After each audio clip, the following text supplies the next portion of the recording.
Welcome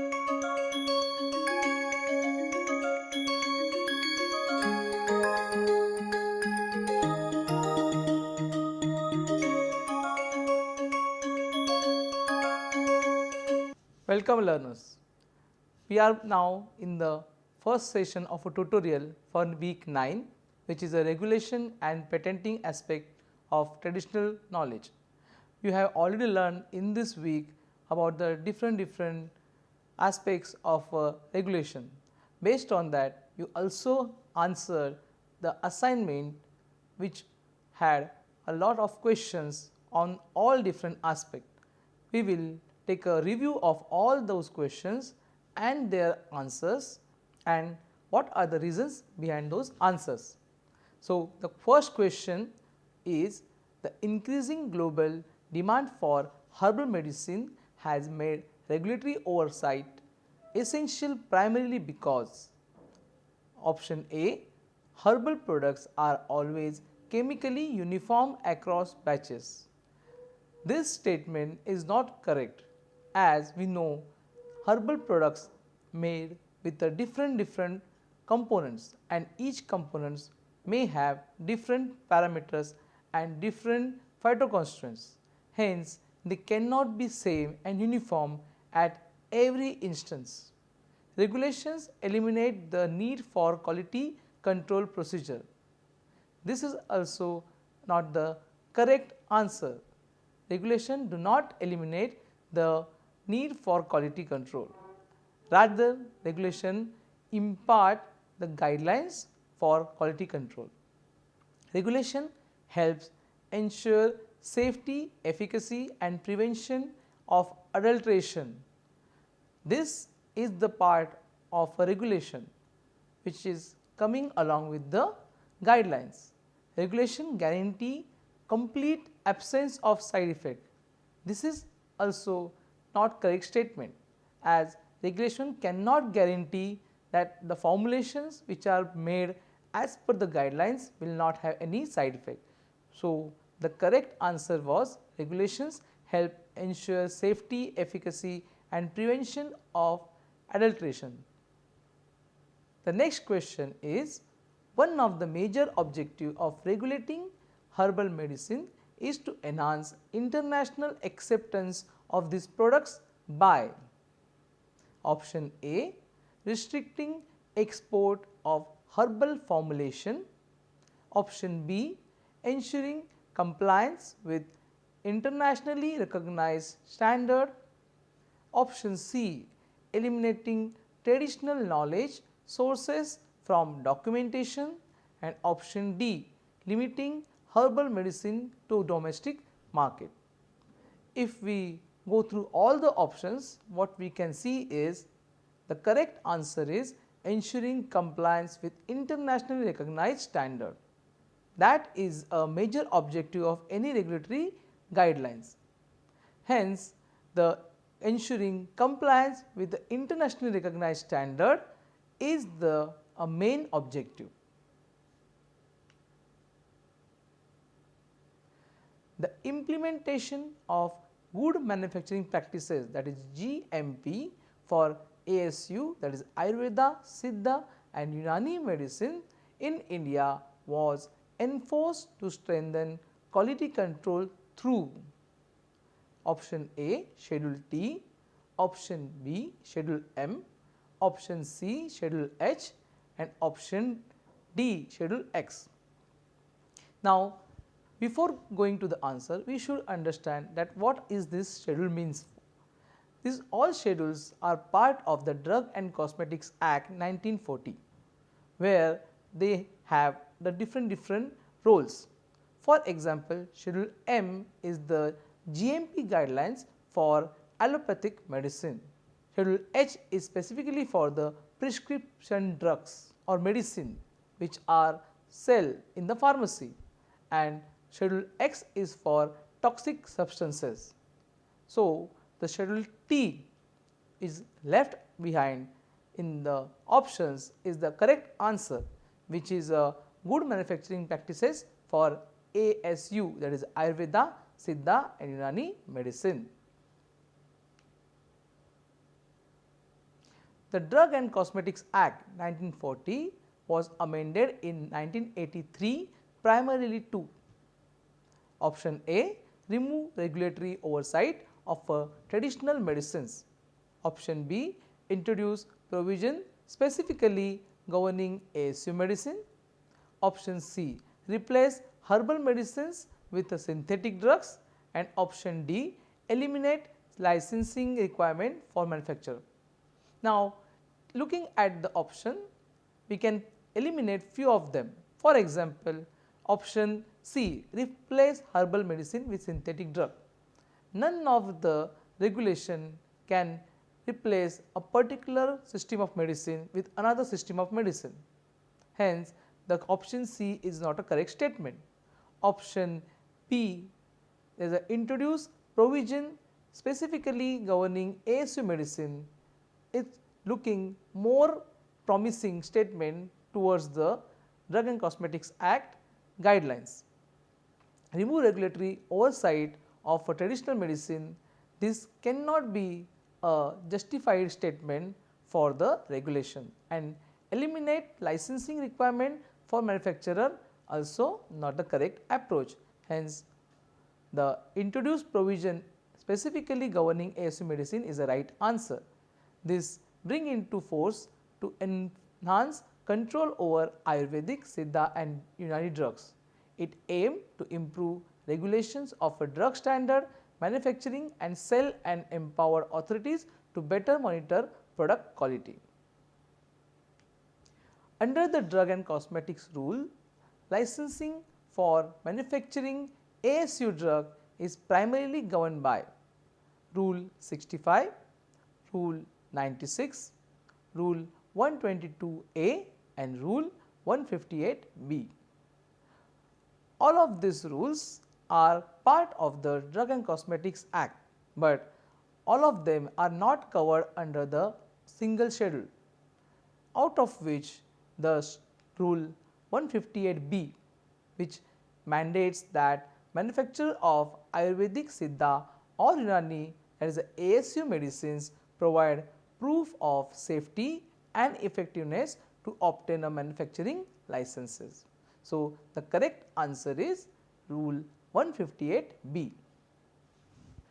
Ayurveda, Siddha and Unani Drugs Consultative Committee ASUDCC mainly functions to A. Standardize herbal cultivation practices. Now, looking at the option, we can see that it is talking about the cultivation procedure and not about a manufacturing or a distribution procedure. Ayurveda, Siddha, Unani Drug Consultative Committee is for the drug and not for the plant sources. So, option A is not the correct. B. Develop new herbal formulation. This may be the one of the approach of a functioning of DCC. Facilitate uniform enforcement of a regulatory provision across the state. That means, they will look after the different operations which will be regulate and bring the uniformity in all the different states where the Drug and Cosmetics Act is applicable for the ASU medicine. And finally, T. Control pharmaceutical export. Again, the DCC is no role in the export policy formation. Hence, looking at all the options, option C, that is a facilitate uniform enforcement of regulatory provision across the states, is the most appropriate answer for the given question. According to Schedule Y, requirement for ASU medicines, a classical formulation used with the same dosage form and indication mentioned in authoritative text requires. Now, this is a statement from the regulation about a definition. So, option A, extensive preclinical toxicological studies. Option B, evidence of effectiveness from authoritative sources. Option C, phase 3 clinical trials, and option D, complete pharmacokinetic evaluation. This above statement is more appropriately coincide with the evidences of effectiveness from authoritative sources. That means, as per the Schedule Y requirement for ASU medicine, a classical formulation used with the same dosage form and indication mentioned in authoritative text require evidences of effectiveness. No toxicological data is needed as the drug is already reported in the authoritative text. If the drug or the formulation is not reported in the authoritative text, then they also need a toxicological data as per the Schedule Y. When hydroalcoholic extracts are used in ASU formulations for new therapeutic indications, regulatory requirements typically include option A, only marketing approval without evidence, option B, safety studies along with the evidence and proof of effectiveness, option C, removal of extract from the formulation, and option D, exemption from all regulatory evaluation. Now, here in the question they are talking about hydroalcoholic extracts. Now, hydroalcoholic extracts, they are a different solvent than the aqueous extract. They do have a solubility for other phytoconstituent which are may be insoluble in the aqueous extract, and hence the concentration is varying from the aqueous in the hydroalcoholic extract. If these hydroalcoholic extracts are used in the ASU formulation for a new therapeutic indication, then as per the regulation, the safety studies along with the evidence and the proof of effectiveness is mandatory. Without that, the formulation cannot be used in a market for a sale. So, FDA or a regulatory authority needed the proof of a safety and evidence of a effectiveness.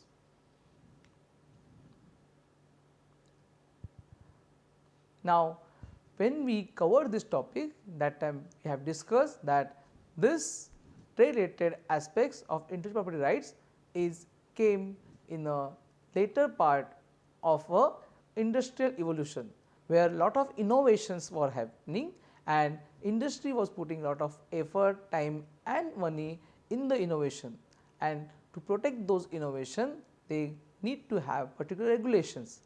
So, if you look at the options, A, restrict international trade in the pharmaceutical product, that could not be the one of the justification for the problem. B, harmonize intellectual property protection amongst the World Trade Organization member countries, it could be one of the appropriate justification. C, eliminate patent protection for pharmaceutical, again elimination cannot be the correct approach towards this problem. And finally, replace national patent law, that also will not be the step to promote the IPR policies. Hence, the B, harmonize intellectual property protection among the WTO, that is a World Trade Organization member country, is the correct answer. Labeling requirements for herbal medicines generally include disclosure of botanical name and plant part used in order to. Now, here they are talking about the labeling requirement as per the guidelines on the product. Now, in that the biological name of the plant source use and the part of the plant source use is mandatory to put on the label. The reason for that may be one of the following: promote marketing strategies of herbal companies. Now, putting the biological name of a plant in a Latin language may not be the marketing policy, hence the option A is not correct. ensure traceability and transparency for regulators and consumer? Yes, the person in the field or the having expertise when read this specification of a biological name and plant part can understand what may be the phytoconstituent present, and based on that they can also correlate with the activity. So, option B is one of the right justification. C, reduce regulatory inspection. Just putting the name and a plant part on a label does not mean that it will suffice all the quality requirements, that cannot avoid the regulatory inspection. And option D, replace pharmacological evaluation. Again, pharmacological evaluation is sometime mandatory if the drug is a proprietary medicine or an innovative formulation. Hence, option B, which is ensure traceability and transparency for regulators and consumer, is the correct answer. Legal provisions governing herbal drug regulations typically include definitions, licensing requirement and quality standards, primarily two. Option A, replace pharmacopoeial standards with the marketing claims. Option B, establish clear regulatory frameworks for production and distribution. Option C, reduce documentation requirements for manufacturers. And option D, eliminate the need for post-marketing surveillance. Here the correct answer is establish clear regulatory framework for production and distribution. Now, I just want to put up light onto the option D, eliminate the need for post-marketing surveillance. Here they are talking about a phase 4 clinical trial, which is a post-marketing surveillance. Post-marketing surveillance is now a kind of a requirement for most of the herbal based product, as many of the consumers they are taking allopathic products along with the herbal products. Also, some of the food components do have a contraindication with some of the herbal products. Hence, post-marketing surveillance is one of the major area of a research for the newer herbal technological products. But in the given scenario, the correct answer is establish clear regulatory framework for production and distribution. A proprietary ASU formulation containing ingredients listed under the Schedule E1 requires safety studies primarily because. Now, before considering the options, just put up a light on a Schedule E1. Schedule E1 is for those herbal products which includes a toxic substances, and they have a list of such substances in this Schedule E1. So, a proprietary ASU formulation containing ingredient listed under the Schedule E1 requires safety studies, and that is a mandatory. For why? Option A, these ingredients may possess potential toxicity, which is one of the correct option. Option B, they are always synthetic chemicals. No, the Schedule E1 only lists the biological products which do have a toxic substances. Option C, they lack any traditional documentation. That may not be correct. Most of the herbal products which are used from the Schedule E do have a textual documentation, but they also mention that they are toxic in nature. Hence, option C is not the correct statement. And option D, they are intended exclusively for the tropical use. That is also not the correct statement. They can be used even internally and can be used externally. So, option A, these ingredients are listed in the Schedule E and they are need to have a proper clinical safety data for possessing a potential toxic substances. Under the Indian Patent Act, traditional knowledge is generally not patentable because option A, it represent knowledge already existing in a public domain. Option B, it is considered confidential scientific data.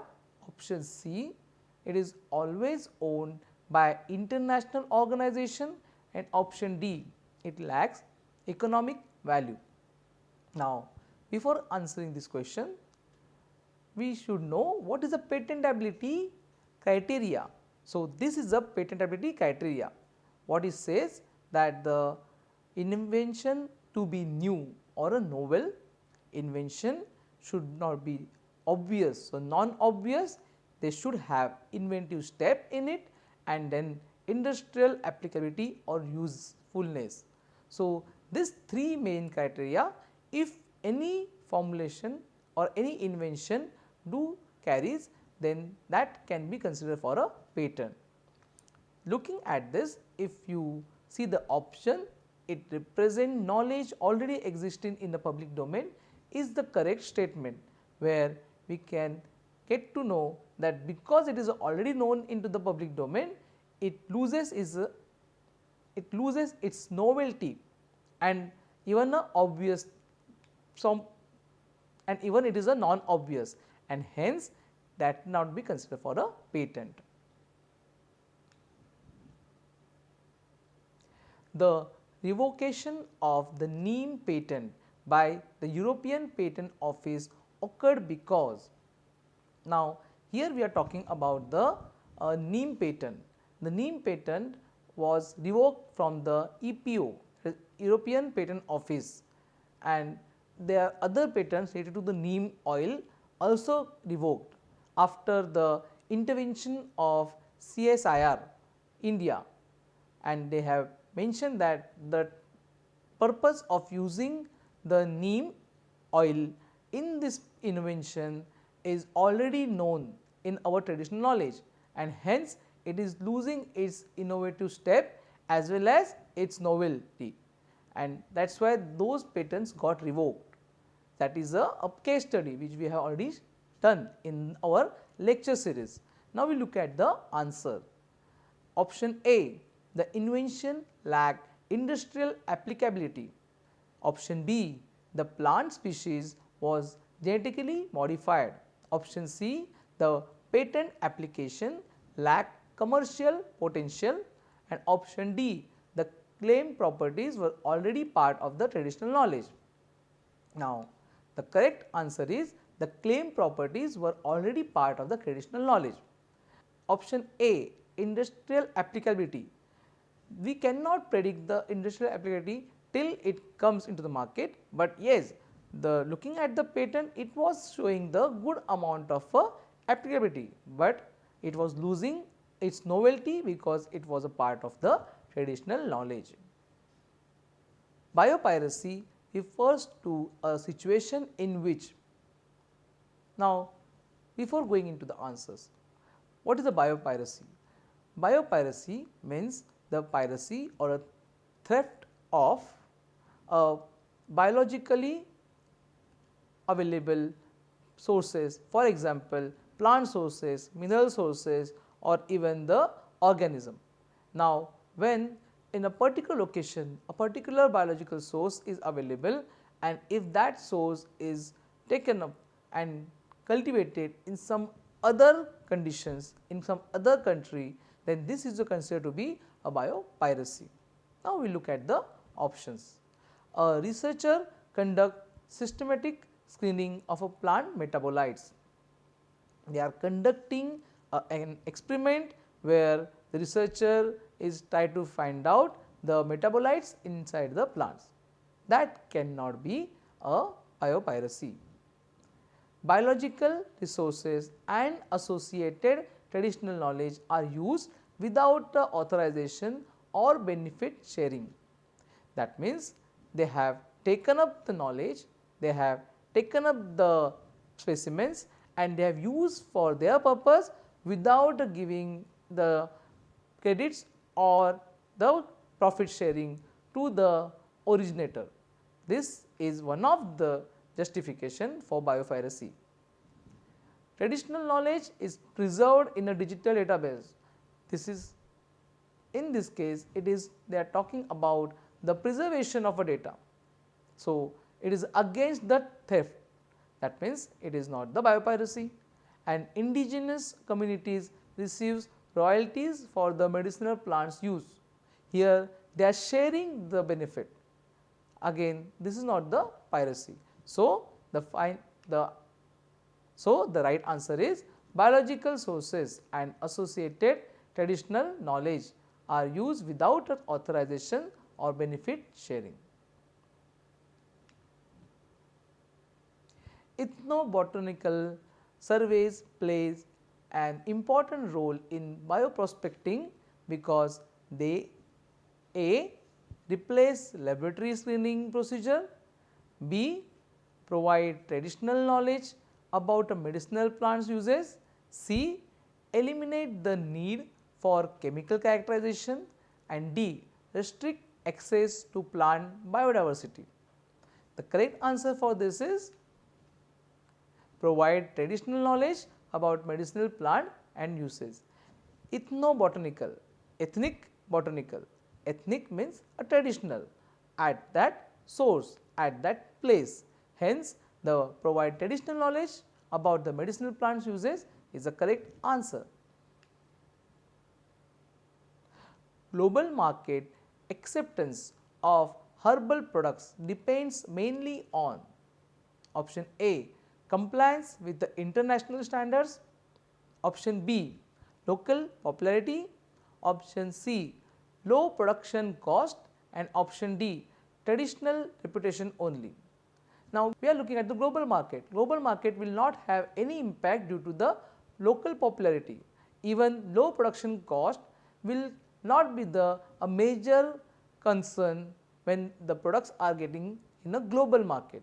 Traditional reputation only, that not be the only reason for a product to go into the global market. So, the correct answer is compliance with the international standard, which is very important. Without that, the product cannot be stand in a global market. Phytopharmaceutical drug must contain at least 1 bioactive compound, 2 bioactive compound, 4 or 10 bioactive compound. Now, looking at the definition of a phytopharmaceutical, it is a purified and standardized plant extract or a fraction thereof containing a defined minimum of 4 bioactive compounds. Because of that, option C is the correct answer. Ayurvedic, Siddha and Unani drugs are mainly derived from option A. natural materials obtained from plant, animal, mineral or marine sources, could be one of the correct answer. Artificial compounds produced through chemical synthesis process. Now, traditional knowledge is evolved in the era of maybe 14th century, 13th century or maybe before that. The Ayurveda shows its literature before the birth of a Christ, that is 5000 years back. So, that time synthetic chemistry was not evolved, hence the option B is not the correct answer. Refined petroleum based substances used in a pharmaceutical preparation. Again, the refining of petroleum chemical is the advancement in the recent year. So, that could not be the correct answer, and laboratory grown cultures developed under the controlled conditions only. This is also not the correct approach toward the said statement. Hence, option A, natural material obtained from the plant, animal, mineral or marine sources is the correct answer. Phytopharmaceuticals are considered option A, part of ASU drug, option B, not part of ASU drugs, option C, only cosmetic products, and option D, nutritional supplements. Now, they are not part of ASU drugs. They are regulated by Central Drug Standard Control Organization, that is CDSCO, whereas ASU drugs are overseen by Ministry of Ayush. So, they are not part of ASU drugs. Thank you.